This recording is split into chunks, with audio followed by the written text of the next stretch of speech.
อาจารย์เปาได้สัมผัสได้สนทนากับชาวต่างชาตินักท่องเที่ยวส่วนหลายเนาะส่วนหลายเขามาเที่ยวเมืองลาวเขาเนี่ยส่วนหลายเขาอยากเห็นวิถีชีวิตการลงชีวิตแบบลาวตัวจริงเลย ของคนบ้านเฮา ของคนบ้านเฮาแต่ว่านักธุรกิจบ้านพักโรงแรมที่เฮ็ดธุรกิจเกี่ยวกับบ้านพักโรงแรมบริการนี่คิดว่า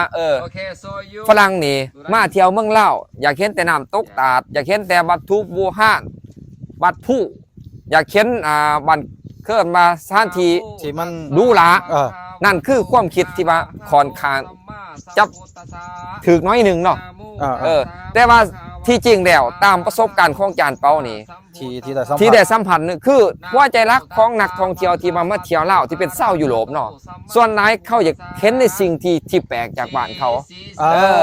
สรุปว่าวิถีชีวิตไทยบ้านเนี่ยวิถีชีวิตแบบไทยบ้านแบบคนบ้านนอกของหน้าคือหมู่เฮาเนี่ยเขายังบ่เคยเห็นในบ้านเขาแม่เนี่ยคืออาจารย์เปาเห็นตัวนี้ขึ้นว่าตัวนี้เป็นที่ว่าจุดที่ขาดจากขึ้นมาเป็นจุดที่ว่าบ่มีไผเฮ็ดในประเทศลาวเป็นทั้งที่ว่าตัวนี้เป็นจุดขายที่ว่าสามารถดึงนักท่องเที่ยวอะไรเขามาหลายที่สุดคือวิถีชีวิตแบบบ้านๆเขากินอาหาร